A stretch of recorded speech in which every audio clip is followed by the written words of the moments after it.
After the Battle of Little Bighorn on June 25, 1876, the rituals performed by Native Americans on the body of George Armstrong Custer remain one of the most controversial and darkest moments in American history. In that scorching summer heat of Montana, the deafening roar of the battle had given way to the howling of the wind, the neighing of wounded horses, and the heavy, gloomy silence of death. The massive Lakota and Cheyenne camp, stretching along the curves of the Little Bighorn River, was trying to digest one of the greatest and perhaps most bitter victories in their history. However, under the dust clouds settling behind those barren hills on the opposite bank of the river, at the spot we know today as Last Stand Hill, a completely different scene prevailed. The proud soldiers of the American 7th Cavalry Regiment, along with their commander George Armstrong Custer, lay lifeless on this hill and its surrounding slopes. The smell of gunpowder, blood, sweat, and crushed sagebrush mingled in the air. What is most striking in this event is that there are very few moments where two different worlds, two different beliefs, and philosophies of war clashed so savagely. On that day, on that hill, not only bodies but also the existential forms of two different civilizations were entangled. Immediately after the battle, as the dust and smoke raised by the horses began to slowly disperse, native warriors and women returning to the camp spread out across the battlefield. Traditionally, roaming the battlefield after a fight, stripping the dead, gathering spoils, and performing various procedures on the enemy's body was an integral part of the war culture of the Plains Indians. History shows us here that many actions we might look at through modern lenses and label as savagery or disrespect actually carried highly rational and symbolic meanings within the spiritual and cultural context of that era. For the warriors wandering those slopes that day, the soldiers lying on the ground were not merely defeated enemies. They had also become a part of the spiritual world, entities to be reckoned with in the afterlife. Every intervention made on their bodies would, according to their beliefs, directly affect their status, power, and likelihood of causing harm again in the spiritual realm. Now, let's take a closer look. The warriors advancing toward the hill found a body near the center, amidst a tangled heap of other soldiers, officers, and horse carcasses. Most of the soldiers had already been stripped, their blue uniforms taken, and their pale bodies left entirely naked under the Montana sun. The bodies of the soldiers bore deep wounds, shattered limbs, arrows, and the heavy marks of tomahawks. Yet right in the middle of this bloody chaos lay a corpse that had received somewhat different treatment compared to the rest. This body belonged to one of the most renowned, ambitious, and perhaps arrogant figures of the American Army, known among the natives by the nickname Long Hair, George Armstrong Custer. Interestingly, just before setting out on this campaign, Custer had cut off his famous long blonde hair, cropping it quite short. For this reason, during the battle, many native warriors did not even know exactly who he was or who they were fighting such a deadly war against. When Custer's body was found, it had been completely stripped, leaving only his socks. However, unlike many of the soldiers around him, his body had not been rendered unrecognizable, nor had his face been smashed to pieces. His face had a rather peaceful expression. According to the descriptions of those who first saw him, he looked as though he was in a deep sleep. He had 2 fatal bullet wounds, one in his heart and the other in his left temple. It is worth stopping and thinking at this point. In the middle of a battlefield, having fallen into the hands of thousands of furious warriors, how was it that this commander had not been subjected to that dreadful scalping process, unlike most of his men? Why hadn't his body been torn apart like the others? This situation, which at first glance might be perceived as military respect or honoring, actually harbored much deeper, more complex, and darker rituals within. The most important sources that convey the scene of that moment to us are, of course, the accounts of those who were there that day, those who swallowed that dust. The narratives provided later by witnesses such as Red Horse of the Minneconjou Lakota, the famous Hunkpapa Chief Gal, and the Cheyenne warrior Wooden Leg help us lift the veil of fog over what happened on the hill that day. Red Horse, wandering the hill after the battle, recounts that the warrior's anger did not subside at all, despite the fighting being over. The bodies of the soldiers were being mutilated with intense feelings of revenge and grief by the natives who had lost comrades and relatives. But when they approached Custer's body, and what was done to the corpse at that moment, it went far beyond ordinary revenge, turning into a symbolic, philosophical, and almost religious message. According to the accounts of Gaul and other natives, elders and women had also come to the battlefield, searching for their own lost ones among the dead, while simultaneously beginning to intervene with the enemy bodies. As the sharp smell of blood stung their throats on the battlefield, the war paint on the warriors' faces ran, mixing with sweat. Most of the warriors had not initially realized that this naked white body lying on the ground was the feared and hated commander of the American army that was occupying their lands. To them, this corpse was just one of the hundreds of nameless soldiers who had attacked their villages that day. However, some elders and Southern Cheyenne women wandering the battlefield, recognizing the uniforms they had faced before, sensed that this body was not that of an ordinary soldier. Custer's ornate buckskin jacket, officer boots, and the custom-made hunting rifle he carried had already given him away as someone from the command echelon. As soon as the battle ended, these valuable items were swiftly taken as spoils, while his body was left alone with the earth and the judgment upon it. Visualizing the psychological atmosphere of that moment is critical for understanding historical reality. Just a few hours prior, horse hooves were shaking the earth on these hills, and the smoke from rifles made it impossible to see.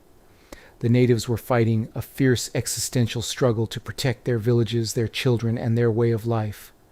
Custer, on the other hand, intended to win a great victory and write his name in golden letters in history, perhaps hoping to use this military success as a political stepping stone that would open even greater doors for him. Even today, this ritual gives pause for thought. Custer's massive ego, that unending ambition, came to an end on the dusty and bloody hills of the Little Bighorn, leaving behind nothing but a completely naked, defenseless body. The absolute ruthless equality of nature and fate was the only concrete truth dominating the hill in those first moments when the battle ended. When the Cheyenne and Lakota elders reached the hill in the final moments of the battle, and immediately afterward they witnessed the violence inflicted upon enemy bodies by the young warriors under the influence of that tremendous adrenaline rush, the anger was literally moving mountains. The laments rising from the camp, the agonizing screams tearing the sky from native women who had lost husbands, sons, and brothers in the war, fueled the desire for revenge on the battlefield like a wildfire. The bodies of the dead American soldiers were deliberately mutilated so they could not harm native warriors in the afterlife. Their leg muscles were slashed, and the hands that held weapons were crushed and rendered useless.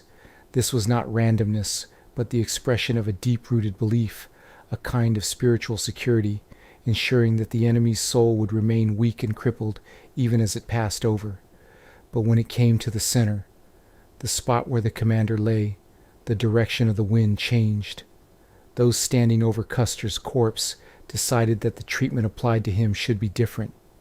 That relatively untouched state observed on his body was actually a highly deceptive calmness, because what was done to him was not about physically destroying the body, but about punishing the soul forever and teaching him a permanent trans-historical lesson.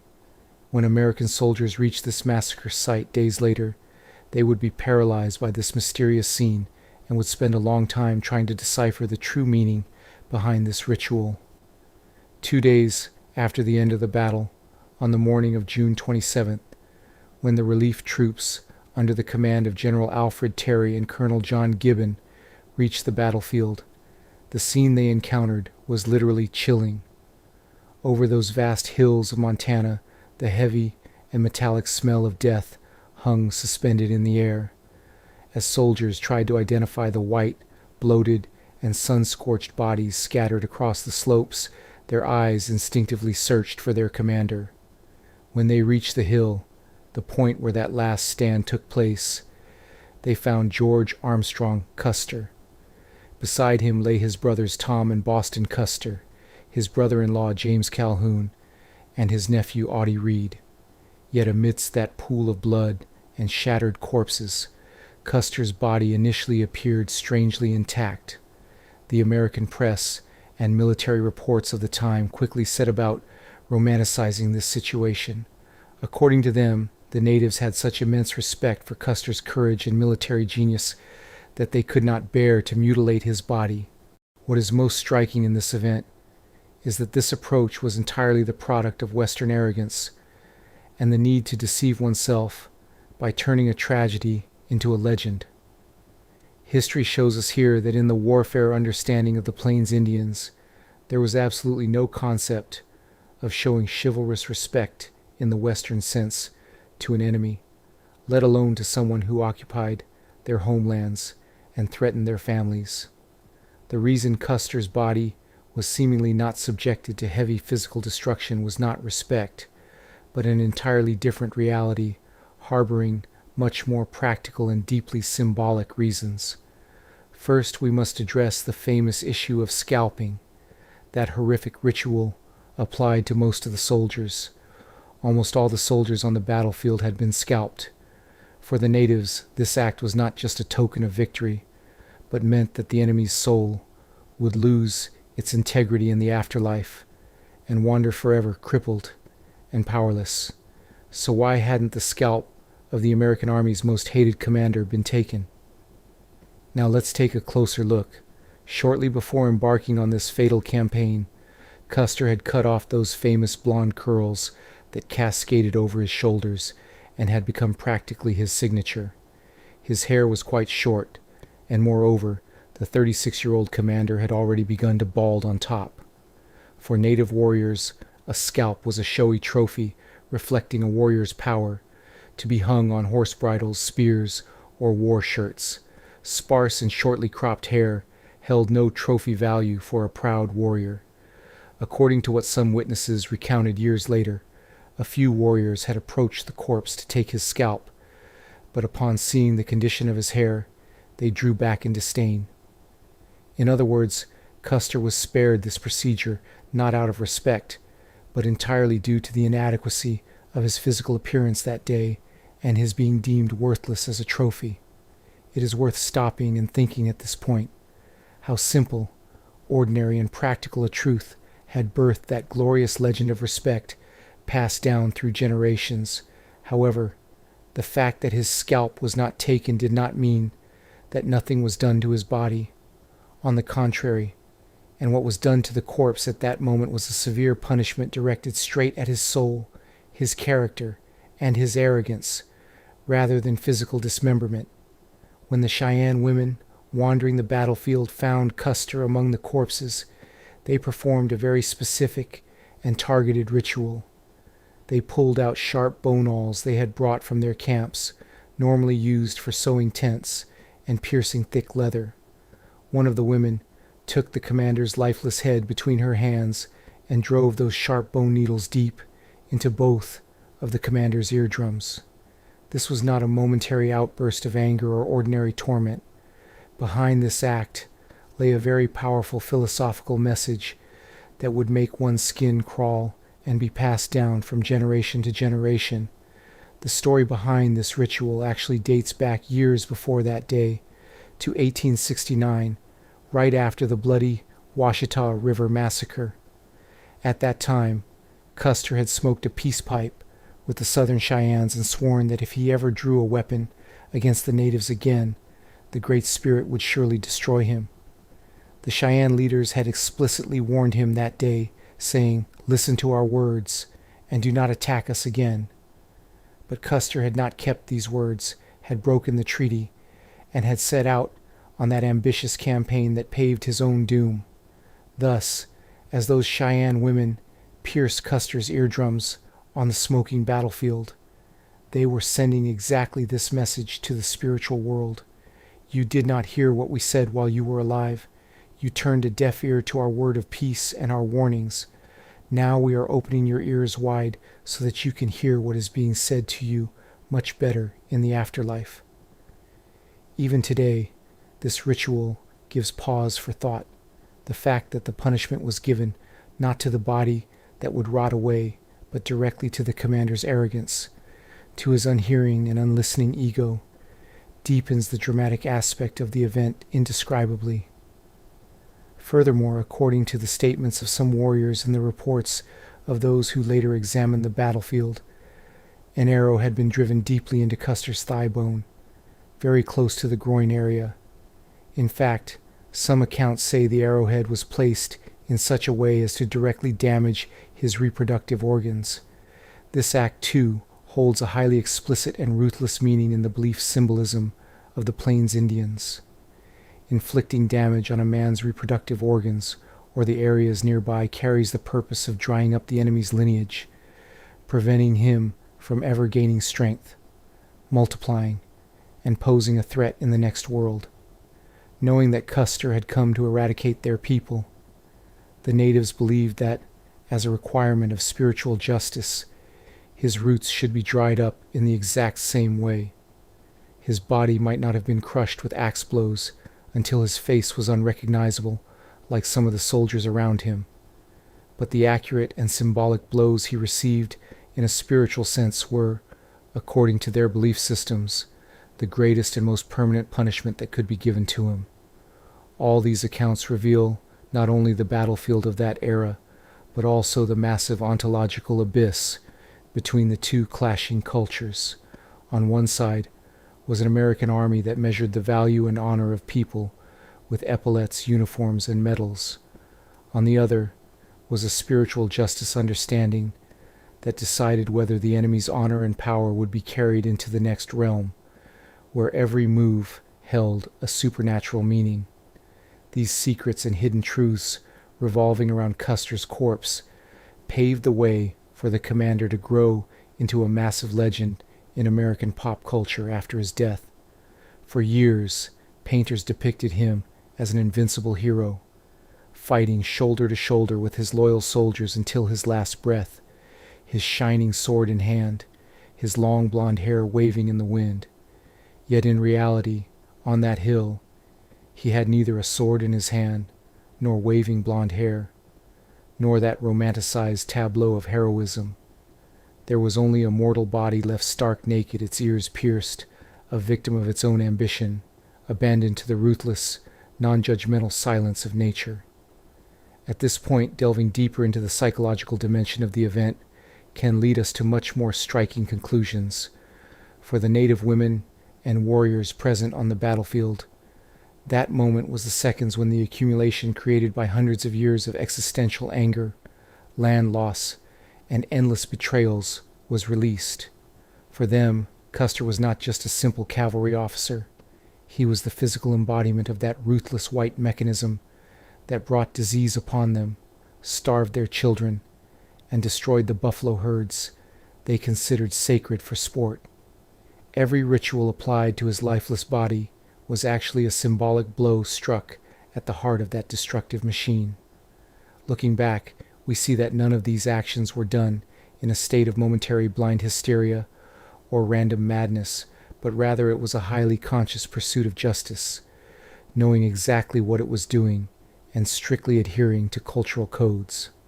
However, the American army and public found it so difficult to face this naked truth that they carefully tried to cover up the true meaning of what was done to the commander's corpse for years. This bloody toll of the battlefield and the deep symbolic rituals performed on Custer's body revealed a much clearer picture when re-examined years later in the light of modern science and archaeology. In the 1980s, a massive fire on the Little Bighorn battlefield destroyed the thick vegetation covering it, allowing for the start of one of the most comprehensive battlefield archaeology projects in history. Detailed shell casing, ballistic analyses, and bone examinations conducted by archaeologist Richard Fox and his team in the region demolished the legendary Last Stand myth told by the American Army for generations. What is most striking in this event is that the archaeological findings corroborated word for word not the military reports, but the accounts of the native warriors who fell silent, whose testimonies were despised or deliberately ignored after the war. Custer and his men had not put up a glorious defense shoulder to shoulder on that hill. On the contrary, they had scattered in tactical collapse, massive chaos, and panic. The acceptance of this truth is also of vital importance in understanding the treatment of the dead bodies. Now let's take a closer look. When the exhausted, thirsty, and traumatized soldiers of Captain Frederick Benteen and Major Marcus Reno, who had been under siege for days, reached the hill on June 27th and were tasked with burying what remained of Custer's unit, they were literally paralyzed by the scene they encountered. With the shock of seeing their friends and commander in that state, the soldiers were forced to bury most of the bodies quickly and superficially. They didn't even have enough shovels. They merely threw a little dirt over the bodies and covered them with pebbles and plucked sagebrush branches. Custer's body was right next to his brother Tom's. Tom Custer's corpse had been so horribly mutilated that Benteen reported he could only identify him by the TWC tattoo on his arm. Tom had been scalped, his skull crushed, and his body virtually ground to dust. His older brother George Armstrong Custer's body, on the other hand, as we mentioned earlier, had been spared that savage physical destruction his brother suffered, save for that symbolic ear-piercing process and specific arrow wounds. But it is worth stopping and thinking at this point. There were 2 fatal bullet wounds on Custer's body. One was in his left chest, right near his heart, and the other was in his left temple. It was obvious that both wounds were of a nature to kill him instantly. For many years, historians and military experts tried to solve the mystery of these 2 wounds.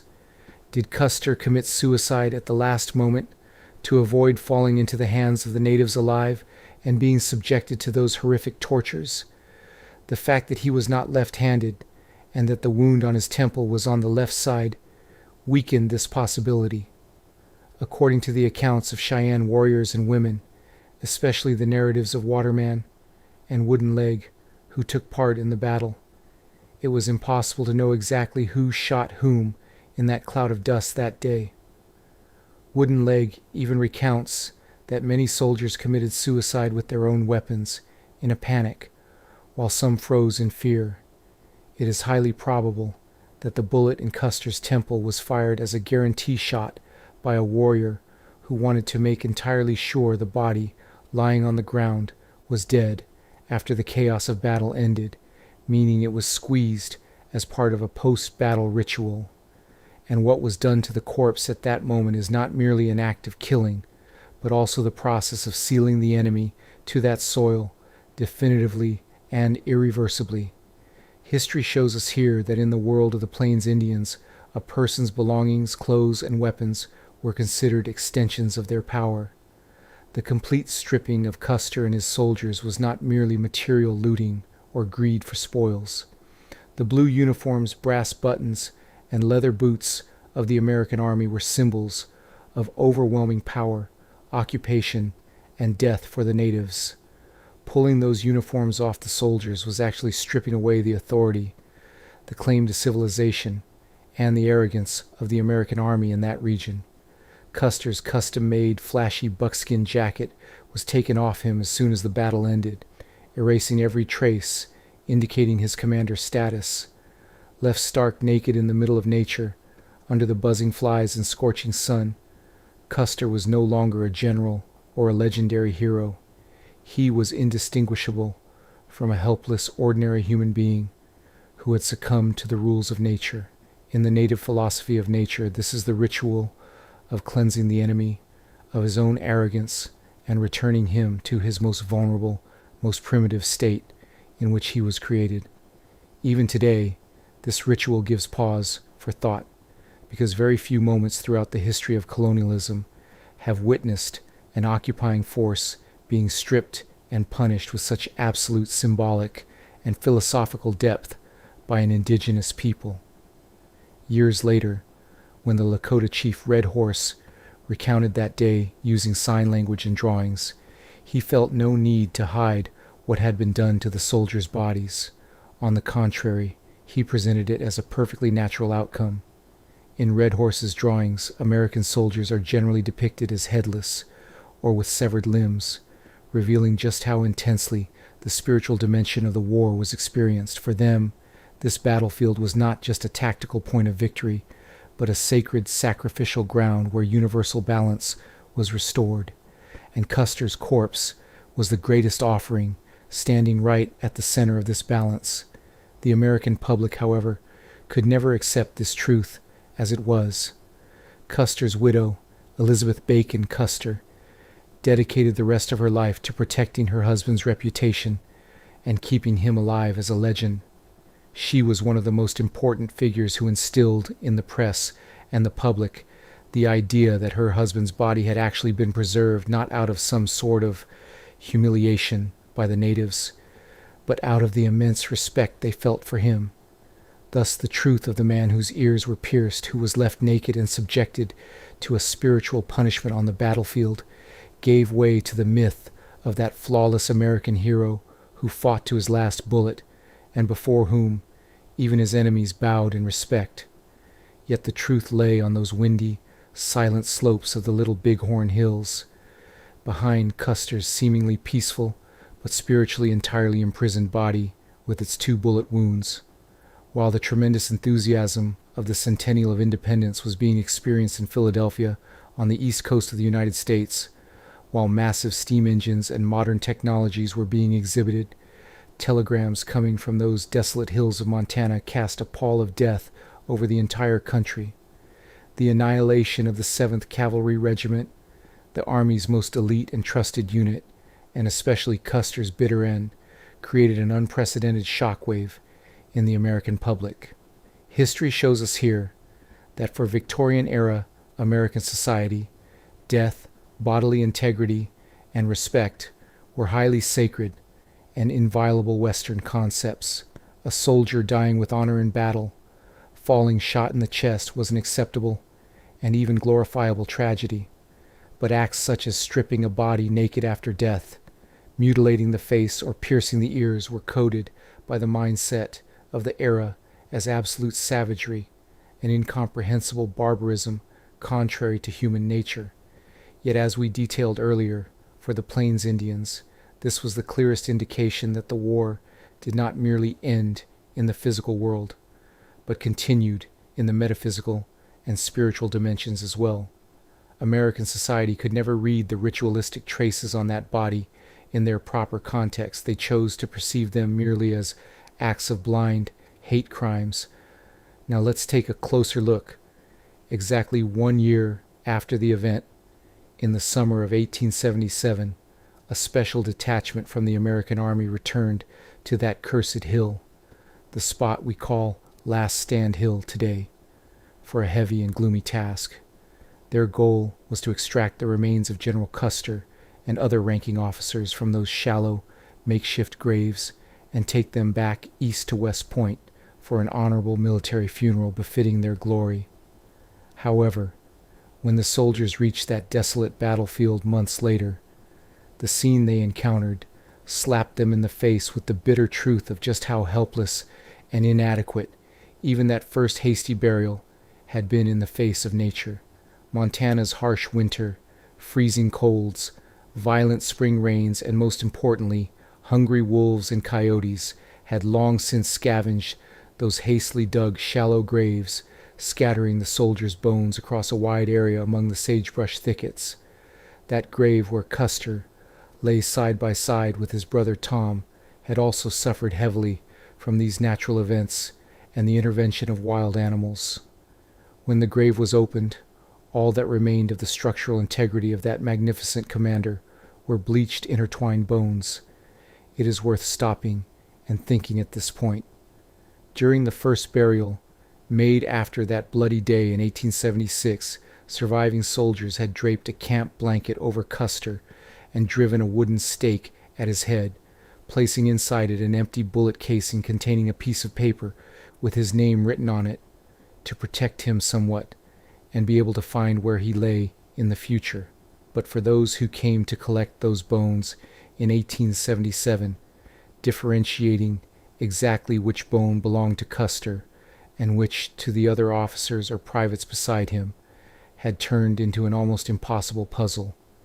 Since the uniforms had already been taken by the natives as part of the ritual immediately after the battle, there were no epaulets, buttons, or clothing pieces left to identify the bones.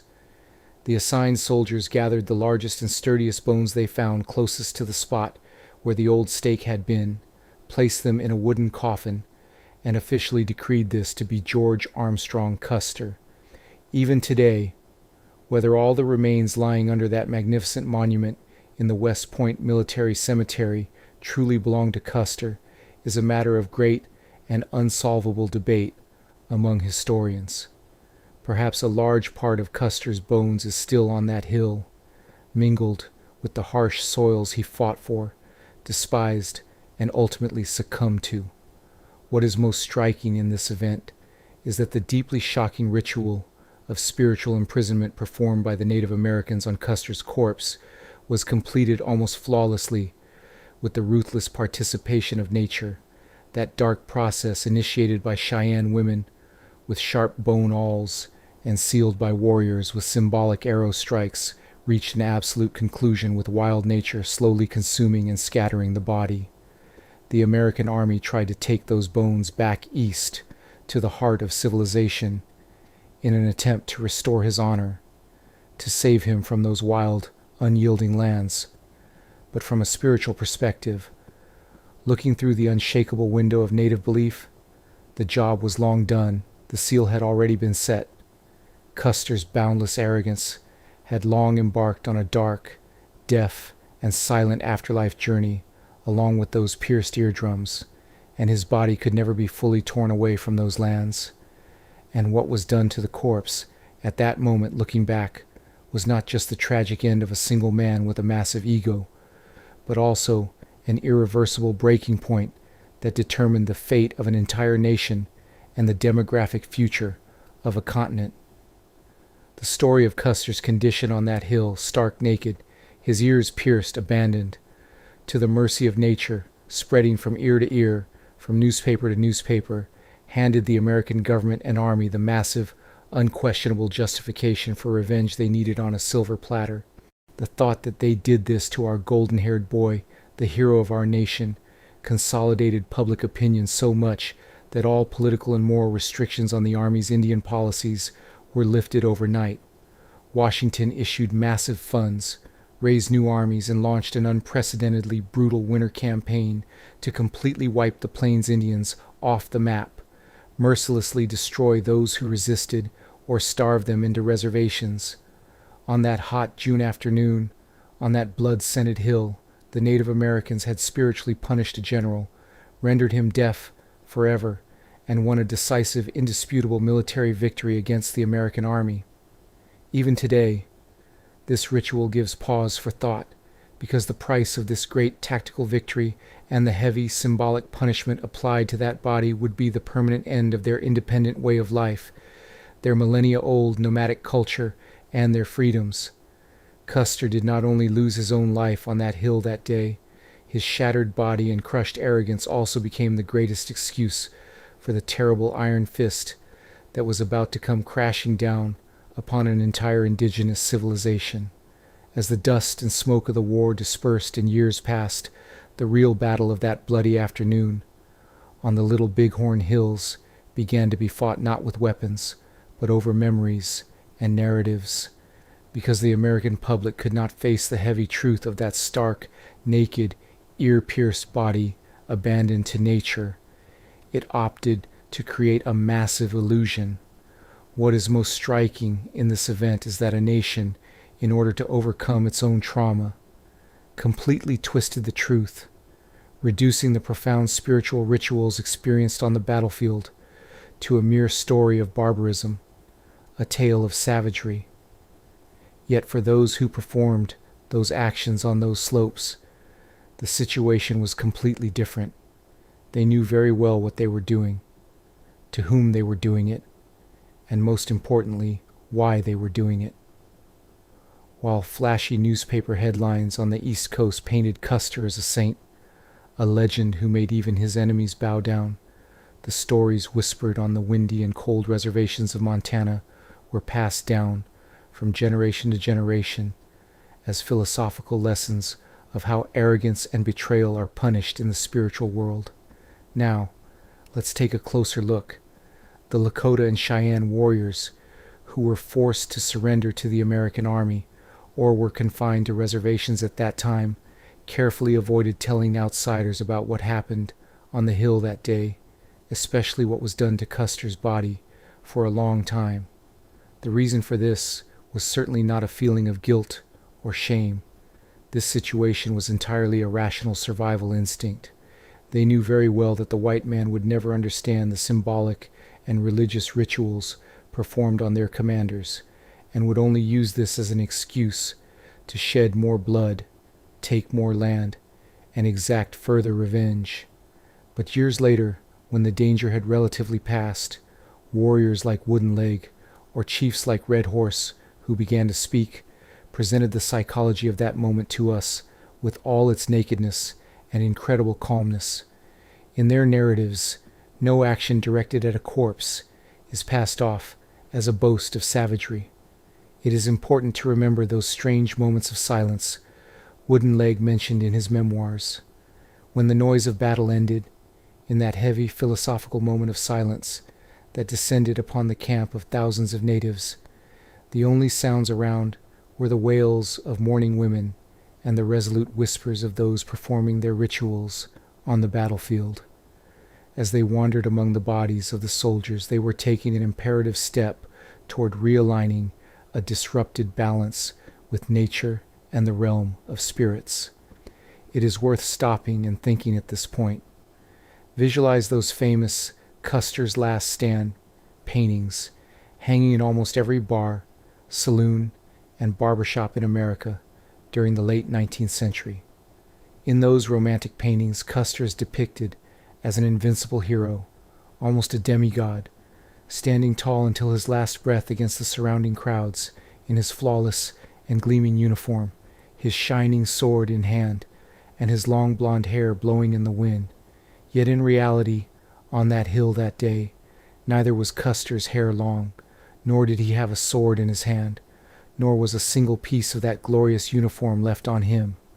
In fact, these massive painted canvases are the most concrete visual proof of the American society's effort to subconsciously deny the rituals performed on that corpse, to completely erase that symbolic humiliation from its mind. By stripping off his uniform, the natives didn't just take a material object, a piece of fabric. They also tore off that false arrogance of civilization and the myth of invincibility that those paintings represented, tossing it into the dusty earth. And what was done to the corpse at that moment directly targeted not only the flesh and bone body of an individual, but also the psychological superiority of an entire army. As those Cheyenne women stood at the head of Custer's corpse, their hands certainly didn't tremble when they pierced the commander's eardrums with their sharp bone awls, because they were addressing not just that mortal body lying on the ground, but through his person, an entire system, an entire logic of occupation that was coming upon them. The message, "You did not hear us while alive. You shall hear us in the afterlife," was the strongest, most hard-hitting philosophical scream rising from that battlefield that day. To bind a soul, to punish it forever in the afterlife, was, according to their beliefs, a heavy spiritual burden for the person performing that ritual as well. In the millennia-old war culture of the Plains Indians, merely killing the enemy physically was never considered an ultimate victory. True victory was possible only by binding the enemy's soul in such a way that it could never harm you, your family, or your people again, by neutralizing its dangerous potential even in the afterlife. Custer's naked body was the largest, most important, and most striking project of this profound quest for spiritual security. History shows us here that throughout human history, very few rituals have been so contrary, so profound, and so destructive in their consequences for both sides. For the natives, these procedures applied to Custer's body represented universal justice taking its course, the spiritual sealing and neutralization of a great evil imposed upon them. However, in a tragic irony, this satisfying act of sealing accelerated the terrifying process that brought about their own end in the physical world. The shockwave created in the American public by Custer's mutilated, ear-pierced state caused all the crushing gears of the American military machine to be driven mercilessly against the natives, recognizing no constraints.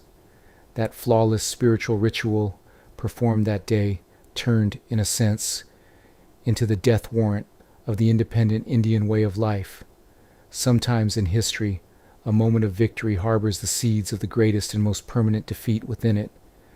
That day on that hill, under the howling of the wind, the warriors and women who completed their rituals with great conviction were not yet aware that they were actually experiencing the final moments of their own boundless freedom. Even today, this ritual gives pause for thought. In the modern world, we try to understand wars only through bullet counts, tactical maps, and treaties signed at a table. We accept death as a medical moment of cessation, and a corpse merely as an inorganic whole that must be respected and covered. Yet on that scorching June day in 1876, on those barren hills overlooking the Little Bighorn River, the rules of a completely different universe, a completely different ontology, were at play. There, death was not an absolute end, but the beginning of a long, dangerous journey full of reckonings. As Custer embarked on that journey, he was forced to pay the full price of that arrogant, ambitious, and ruthless life he left behind through his body and soul. The deep holes carved by those bone awls, the uniform stripped off him, and the deafening silence ringing on that hill are, in fact, the very embodiment of that dark corner of American history which it has never fully been able to face and still cannot digest.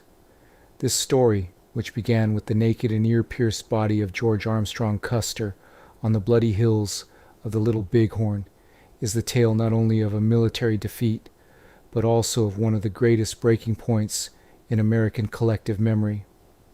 As time dried the blood on those hills and mixed the bones with the soil, the ritualistic traces and myths left behind continued to shape the way the modern world perceives history. History shows us here that the physical end of an event does not mean its battle in the cultural and political world is over.